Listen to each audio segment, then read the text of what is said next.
भारती झा और आप देख रहे हैं राष्ट्रीय समाचार। पहले एक नजर हेडलाइंस पर। लखनऊ में हेल्थ टेक कॉन्क्लेव का उद्घाटन, सीएम योगी बोले यूपी बना स्वास्थ्य सेक्टर का सबसे बड़ा कंज्यूमर मार्केट, टेक्नोलॉजी से मिलेगा ease of living. Hindustani Awam Morcha का सदस्यता अभियान शुरू, 3 महीने में 50 लाख सदस्य जोड़ने का लक्ष्य। संतोष सुमन का कांग्रेस विधायकों को एनडीए में आने का ऑफर। भाजपा ने सपा नेता एसटी हसन के बयान पर कड़ा हमला बोला, राकेश त्रिपाठी का बयान, सपा और कांग्रेस में घटिया बयानबाजी की प्रतियोगिता। नीट छात्रा मौत मामले में बिहार सरकार का बड़ा बयान, एसआईटी का गठन, पुलिस कर रही जांच, दोषियों के खिलाफ सख्त कार्रवाई का भरोसा। सरपंचों से केंद्रीय मंत्री सीआर पाटिल का सीधा संवाद, अहम विषयों पर सरपंचों के साथ संवाद, पाटिल का गांव को स्वच्छता की दिशा में आगे बढ़ाने का आह्वान। हिंदुस्तानी आवाम मोर्चा ने सदस्यता अभियान की शुरुआत कर दी है। इस अभियान के तहत कांग्रेस और राजद के कई नेता पार्टी में शामिल हुए। पार्टी का लक्ष्य पूरे देश से लोगों को जोड़ते हुए 3 महीने में 50 लाख नए सदस्य बनाने का है। वहीं अप्रैल तक सदस्यता अभियान को तेज करने की योजना है। पार्टी को और मजबूत साथ ही धारदार बनाने के उद्देश्य से शुरू किए गए इस अभियान की जानकारी हिंदुस्तानी आवाम मोर्चा के राष्ट्रीय अध्यक्ष और बिहार सरकार के मंत्री संतोष सुमन ने दी। इस दौरान उन्होंने कांग्रेस के विधायकों को भी एनडीए में शामिल होने का ऑफर देते हुए कहा कि जो लोग बिहार के विकास के लिए कदम बढ़ाना चाहते हैं, उनका एनडीए गठबंधन में स्वागत है। कार्यक्रम निश्चित तौर पर एक नया साल हम लोग का जो 2026 का साल है, एक नया संदेश और बहुत ही अच्छा संदेश लेके आया है, क्योंकि हम लोग सदस्यता अभियान तो बिहार में करते ही थे, लेकिन इस बार पूरे देश में हमारी शुरुआत आज से होनी है और हम लोग को आशा है कि करीब 50 लाख नए सदस्य हमारे पूरे देश में जुड़ेंगे। और उसी कड़ी में आज बहुत सारे लोग शामिल हुए हैं जो समाज में उनकी प्रतिष्ठा है, विभिन्न पार्टियों से आए हैं। जैसे श्रीमती संगीता सिंह जी शामिल हुई हैं जो जहानाबाद की कदावर नेता हैं, चेयरमैन रही है, जिला परिषद की अभी सम्मानित सदस्य हैं। हमारे साथ देवेंद्र जी, आदरणीय देवेंद्र जी जुड़े हैं, वो भी अपने समाज में प्रतिष्ठा रखते हैं। हरे राम सिंह जुड़े हैं जो सेना से रिटायर्ड हैं और काम करने के लिए तैयार हैं। तो पत्रकार हमारे प्रिंस जी जुड़े हैं जो आज तक में भी काम किए हैं। ऐसे बहुत सारे लोग आज हमारे साथ से जुड़े हैं। हम निश्चित तौर पर जो हम समझते हैं कि लोगों का रुझान हम के प्रति बढ़ा है, समाज के सभी तबके के लोग हमारे साथ जुड़े हैं, तो हम के लिए एक सुखद दिन है, आज एक अच्छा दिन है। और हम मकर संक्रांति के बाद चूड़ा दही खा करके हम लोगों ने शुरुआत की है आज, और ये करीब 90 दिन तक चलेगा। लखनऊ में सपा नेता एसटी हसन के बयान को लेकर भाजपा हमलावर हो गई है। भाजपा प्रवक्ता राकेश त्रिपाठी ने कहा कि सपा और कांग्रेस में घटिया बयानबाजी की प्रतियोगिता चल रही है। उन्होंने कहा कि कांग्रेस विधायक फूल सिंह बरैया ने पहले ही विवादित बयान देकर अपनी सोच दिखा दी और सपा सांसद एसटी हसन भी इसी तरह के विवादित बयान के साथ सामने आए हैं। त्रिपाठी ने कहा कि महिलाओं के प्रति सपा और कांग्रेस की सोच दूषित है और सवाल उठाया कि सपा और कांग्रेस का नेतृत्व इन नेताओं के खिलाफ कार्यवाही आखिर क्यों नहीं करता।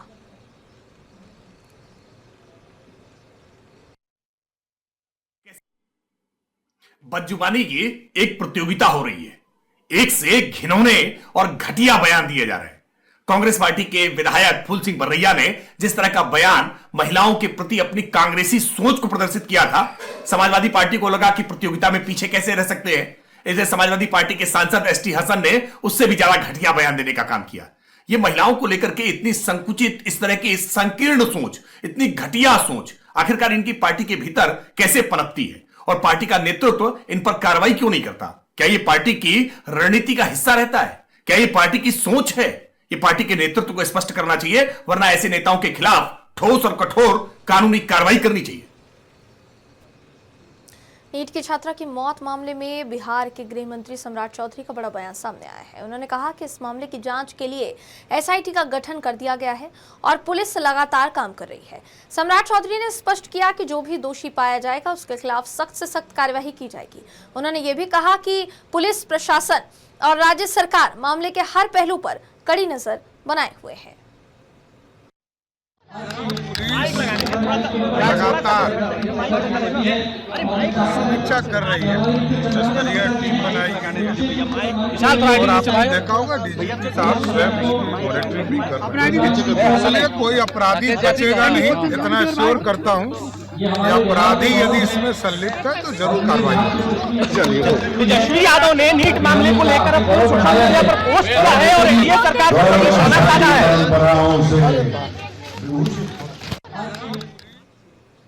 उत्तर प्रदेश के मुख्यमंत्री योगी आदित्यनाथ ने राजधानी लखनऊ में हेल्थ टेक कॉन्क्लेव का उद्घाटन किया, जिसमें राज्य के डिप्टी सीएम ब्रजेश पाठक भी मौजूद रहे। इस अवसर पर सीएम और डिप्टी सीएम ने क्लिनिकल ट्रायल और फार्मास्यूटिकल से जुड़े नए ऐप का लोकार्पण भी किया। मुख्यमंत्री योगी ने कहा कि स्वास्थ्य क्षेत्र का सबसे बड़ा कंज्यूमर मार्केट उत्तर प्रदेश है और संकट के समय जैसे कोविड काल में देखा गया, दुनिया वही व्यवहार करती है जो परिस्थितियां तय करती है।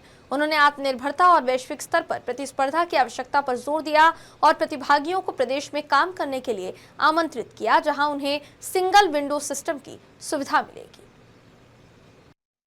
प्रधानमंत्री जी कहते हैं ईज ऑफ लिविंग के लक्ष्य को प्राप्त करने के लिए हर व्यक्ति को एक स्वस्थ जीवन प्राप्त हो, स्वस्थ दिनचर्या हो, इसके लिए अभी एक लंबी दूरी तय करनी है और हम इस बात को महसूस करते हैं कि अब हमें टेक्नोलॉजी का उपयोग करके और भी इस ईज ऑफ लिविंग के लक्ष्य को और सार्वभौम स्वास्थ्य के लक्ष्य को प्राप्त करने की दिशा में एक नए कदम को आगे बढ़ाने की आवश्यकता है।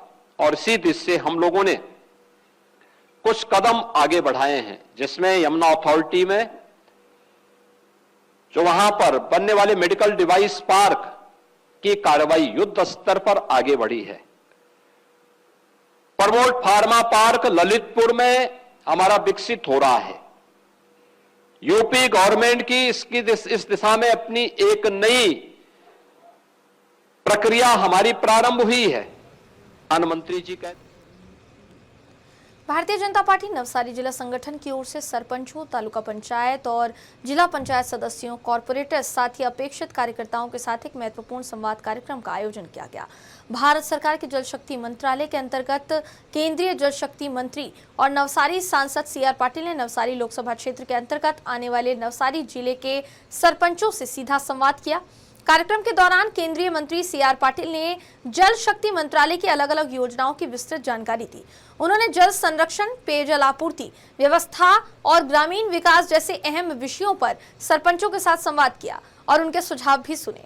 अपने संबोधन में सांसद सीआर पाटिल ने कहा कि जी राम जी के माध्यम से नई योजनाओं को जोड़ा गया है। उन्होंने बताया कि पहले नरेगा और बाद में मनरेगा के तहत काम करने वाले लोगों को मिलने वाली मजदूरी सीमित थी, लेकिन अब विकसित भारत 2047 के लक्ष्य को ध्यान में रखते हुए योजना का नाम जी राम जी रखा गया है, जिसके काम करने वाले प्रत्येक व्यक्ति को इसका लाभ मिलेगा। इसके साथ ही उन्होंने केंद्र सरकार द्वारा संचालित अलग अलग जन कल्याणकारी योजनाओं का भी उल्लेख किया। सीआर पाटिल ने गांव को स्वच्छता की दिशा में आगे बढ़ाने का आह्वान किया और जल संचय में जनभागीदारी को प्रोत्साहित करने पर विशेष जोर दिया। उन्होंने कहा, सरकार का संकल्प विकसित भारत को नई पहचान देना है और इस लक्ष्य की प्राप्ति में गांव की भूमिका सबसे महत्वपूर्ण है। इस अवसर पर स्थानीय जनप्रतिनिधि, प्रशासनिक अधिकारी और बड़ी संख्या में ग्राम पंचायतों के प्रतिनिधि उपस्थित रहे। संवाद कार्यक्रम का मुख्य उद्देश्य जमीनी स्तर पर समस्याओं को सुलझाना और उनके प्रभावी समाधान की दिशा में ठोस कदम उठाना रहा।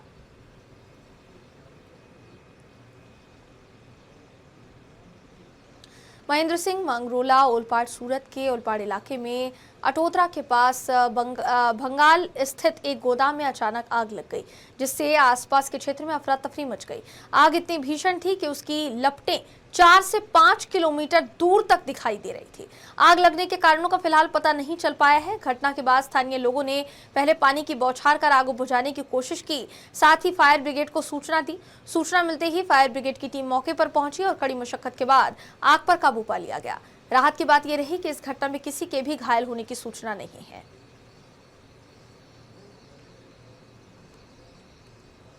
प्रयागराज में संगम तट पर मौनी अमावस्या के स्नान के दौरान बवाल हो गया। शंकराचार्य अभिमुक्तेश्वरानंद ने स्नान करने से इनकार कर दिया। उन्होंने शिष्यों के साथ मारपीट का आरोप लगाया।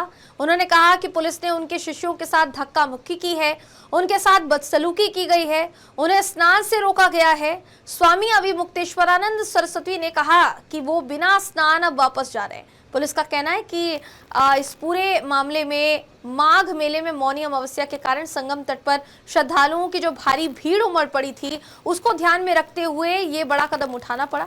इसी वजह से ज्योतिष पीठ के शंकराचार्य स्वामी अविमुक्तेश्वरानंद सरस्वती को प्रशासन ने रोका। भीड़ को देखते हुए प्रशासन ने शंकराचार्य से रथ से उतरकर तट तक पैदल जाने का आग्रह किया। आग्रह के बावजूद शंकराचार्य के समर्थक और भक्त नहीं माने और आगे बढ़ने लगे। इससे उनकी पुलिस के साथ धक्का मुक्की हुई, झड़प हुई। फिलहाल शंकराचार्य स्वामी अविमुक्तेश्वरानंद सरस्वती का जुलूस रुका हुआ था और बताया जा रहा है कि पुलिस और प्रशासन आला अधिकारी मौके पर मौजूद रहकर स्थिति को कंट्रोल में करने की कोशिश कर रहे हैं, ताकि अभी और ज्यादा ये जो पूरा मामला है ये ना बढ़े या ऐसी घटना दोबारा रिपीट ना हो। महाराष्ट्र स्थानीय निकाय चुनाव के नतीजों पर शिवसेना यूबीटी सांसद प्रियंका चतुर्वेदी ने कहा कि सत्ता को लेकर गठबंधन के भीतर पहले भी असमंजस की स्थिति रही है। उन्होंने कहा कि मुख्यमंत्री चयन के समय भी ऐसी ही खींचतान देखने को मिली थी और जब एकनाथ शिंदे को उप मुख्यमंत्री की जिम्मेदारी सौंपी गई तब भी उनकी नाराजगी साफ दिखाई दे रही थी। प्रियंका चतुर्वेदी ने आरोप लगाया कि 29 सीटें उसी गुट को मिली हैं जिसने शिवसेना को तोड़ा था, लेकिन मुंबई की जनता ने चुनाव परिणामों के जरिए ये स्पष्ट कर दिया है कि असली शिवसेना कौन है। एकनाथ शिंदे के पास कोई ऑप्शन नहीं है but to go along with the BJP. अगर उनको ये महायुति में ये महाझूठी गठबंधन है, उनको उसमें साझेदारी जिम्मेदारी निभानी है। जिम्मेदारी तो कम निभाते हैं पर जो पावर की जो मंशा है वो स्पष्ट दिखाई देती है। नगर सेवक जो चुनकर आए हैं उन्हें होटलों में कैद किया जा रहा है, उसको क्या कहना चाहिए? ये हास्यास्पद है कि अभी भी इतनी सीट जीतने के बाद भी भारतीय जनता पार्टी के साथ जो हो रहा है वो वही है, वो उसी का फल है जो इन्होंने कर्म किए हैं।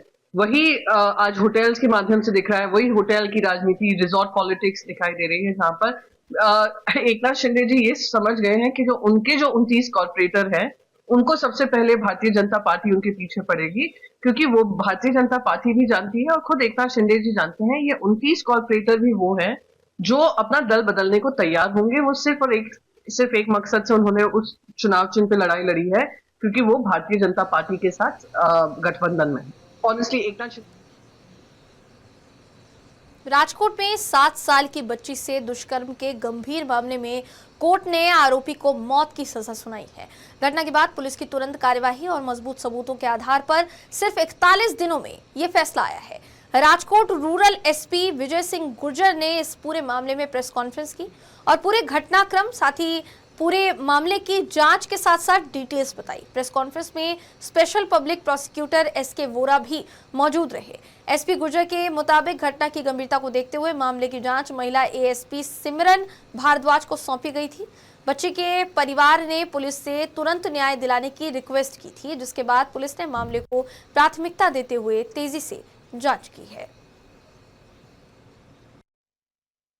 राजकोट ग्रामीण जिले के आटकोट पुलिस स्टेशन में 8 दिसंबर को एक एफआईआर दर्ज किया गया, जिसमें एक 7 वर्ष की बच्ची है, उसके साथ में आरोपी ने दुष्कर्म किया। उसके बच्ची के जो प्राइवेट पार्ट्स हैं उसमें सरिया डाल के बच्ची को इंजर्ड किया और उसके बाद वहां से भाग गया। इस पे आटकोट पुलिस स्टेशन में 8 दिसंबर को एफआईआर दर्ज किया गया। इस केस में गुजरात राज्य के माननीय मुख्यमंत्री श्री, माननीय नायब मुख्यमंत्री श्री के निर्देश में और गुजरात पुलिस के माननीय डीजीपी श्री और राजकोट रेंज के आईजी श्री अशोक कुमार साहब के निरंतर मार्गदर्शन के अनुसार इस केस का इन्वेस्टिगेशन एएसपी सुश्री सिमरन भारद्वाज को दिया गया और उन्होंने 11 दिन के अंदर 19 तारीख को इसका चार्जशीट है वो नामदार कोर्ट में सबमिट किया। सभी पुरावा साथ में लेके उसमें डिजिटल पुरावा, फॉरेंसिक पुरावा, मेडिकल के एविडेंसेस, जितने गवाह थे उन सब का स्टेटमेंट लेके बच्चियों जो भोग बननार बच्ची है उसका BNSS 183 का स्टेटमेंट कराना, साथ में जो बच्चे थे उनका BNSS 183 का स्टेटमेंट कराना, बच्चियों से उसका आइडेंटिफिकेशन परेड करवाना।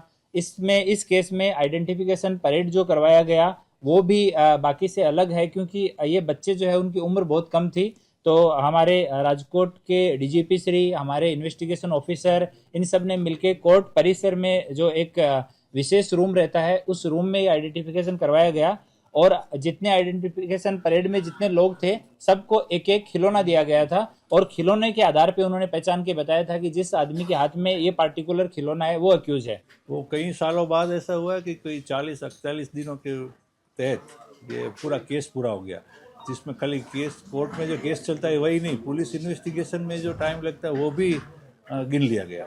8 दिसंबर को फरियाद दाखिल हुई थी और 12 तारीख को जजमेंट दिया और आज फांसी की सज़ा सुनवाई गई। इस केस में विक्टिम इतनी छोटी थी कि केस पूरा प्रूव करना बहुत कठिन था, क्योंकि ना बोल सकती है ना समझ सकती है। अभी उसे इशारों से समझाना, वो भी इशारों से बताए और उसका क्या अर्थ होता है, वो जज एक का अर्थ करे, हम दूसरा करे, आरोपी दूसरा करे, देखने वाले वो कुछ दूसरा करे, तो इतना कठिन था ये प्रूव करना। फिर भी टेक्निक बहुत अच्छी अपनाई थी इन्होंने, प्रोसिक्यूशन ने, कि बच्ची के सामने 5-7-8 आदमी रख दिए और सबके हाथ में एक खिलौना दे दिया।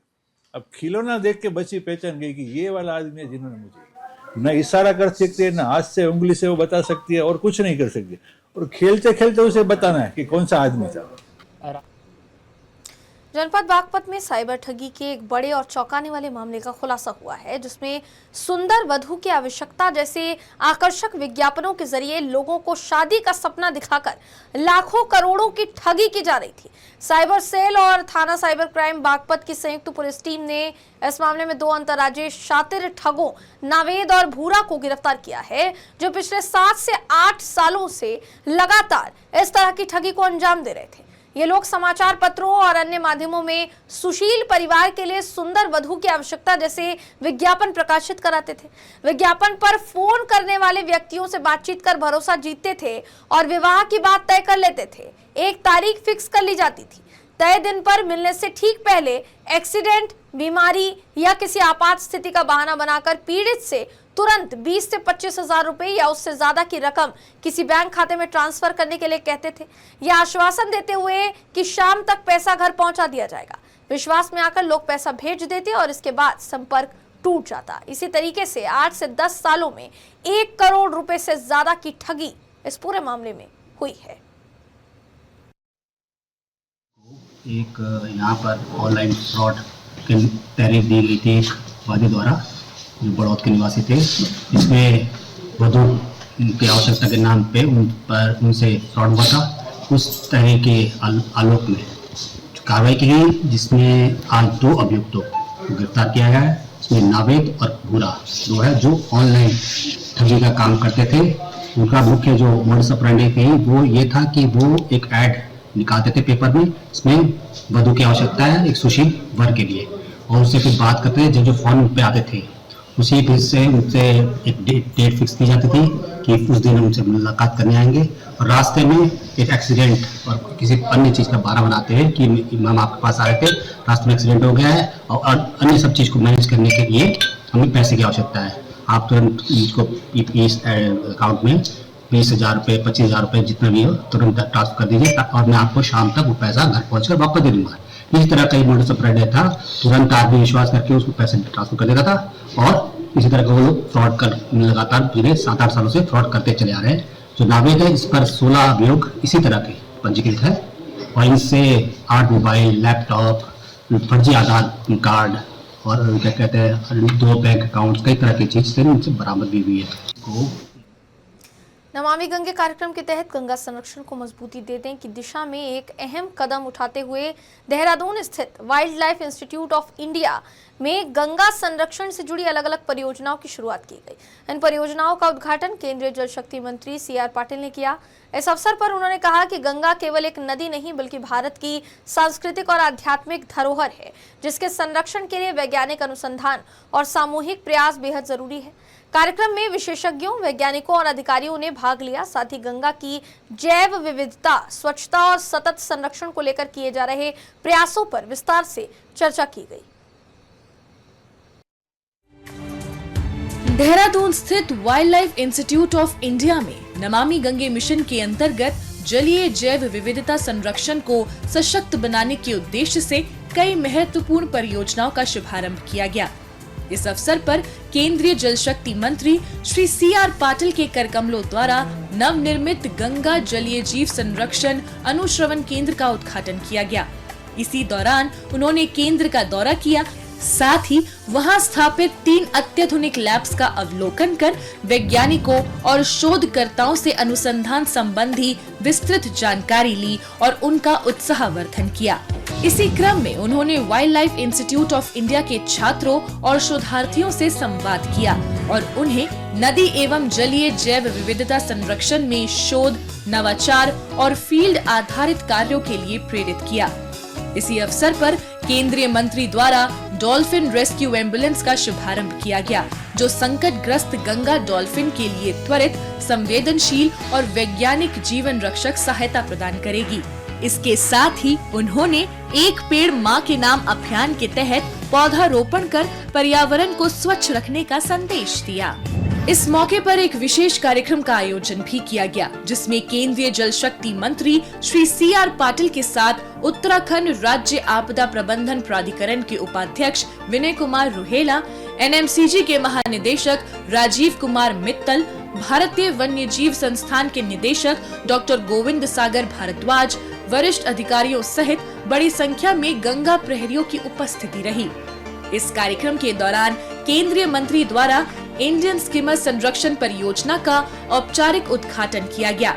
साथ ही गंगा और अन्य नदियों की स्वच्छता, संरक्षण और पुनर्जीवन पर आधारित विभिन्न पुस्तकों और शोध रिपोर्ट्स का विमोचन भी किया गया।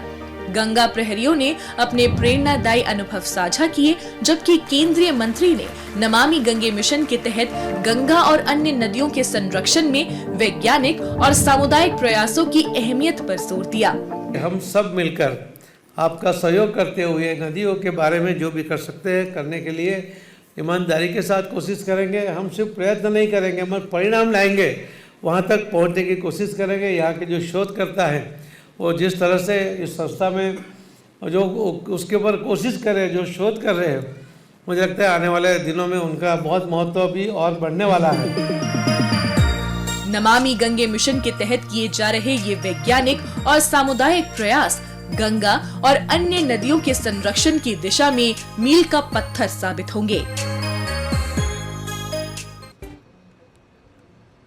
शिवसेना उद्धव बालासाहेब ठाकरे दल के सांसद और नेता संजय राउत ने मुंबई में चल रही होटल पॉलिटिक्स को लेकर उप मुख्यमंत्री एकनाथ शिंदे पर तीखा हमला बोला है। संजय राउत ने कहा कि एकनाथ शिंदे ने अपने ही नगर सेवकों को होटल में बंद कर रखा है और ये पूरी तरह से डर और अविश्वास की राजनीति को दर्शाता है। संजय राउत ने आरोप लगाया कि जिस तरह पहले विधायकों को तोड़कर सूरत ले जाया गया था, उसी तरह अब नगर सेवकों को भी होटल में रखकर नियंत्रित किया जा रहा है।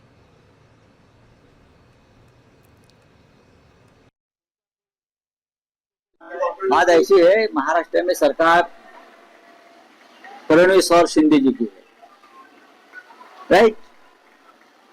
लॉ एंड ऑर्डर का सवाल है। अगर राज्य के मुख्यमंत्री देवेंद्र फडणवीस है, बीजेपी का शासन है, उसमें शिंदे भी है, और जो अगर सेवक कॉर्पोरेटर चुनकर आए हैं अभी उनके अलायंस के, उनको कोई किडनैप करेगा, उनको तोड़ेगा, इसलिए एक ताज होटल में उनको बंदी बनाकर रखा है। तो ताज होटल का एरोडा जेल या ऑर्थोडॉक्स जेल बना दिया है एकनाथ शिंदे ने। ये बहुत ही नाइंसाफी है। जो 29 या 25 लोग जो वहां बंद करके रखे हैं, उनको तुरंत वहां से छोड़ना चाहिए, मुक्त करना चाहिए। ये उनके अधिकारों पर हमला है। मुख्यमंत्री ने आदेश देना चाहिए पुलिस आयुक्त को कि वो जो कैद खाना बना है ताज होटल में, वो जाकर ताला तोड़ दो और जो डर के मारे जो 29 लोग वहां बंद करके रखे हैं उनको छोड़ दो। ताला में बीजेपी साथ में नहीं जा रही है, मुझे मालूम है बीजेपी बोलती है लेकिन जाएगी। सर आप आज ताज में जाने वाले हैं? नहीं, हमको वहां कुछ दोस्तों को जाना है, लेकिन हम जाएंगे और वहां गड़बड़ हो जाएगी, फिर भी हम जाएंगे। तो कुछ लोग संपर्क में आज संपर्क में तो ऐसे बहुत से लोग हैं। कौन चाहता है यहाँ बीजेपी का मेयर बने? एकनाथ शिंदे भी तो नहीं चाहते ना। 10 शताब्दी का आंकड़ा देश और दुनिया की तमाम खबरों के लिए देखते रहिए राष्ट्रीय समाचार।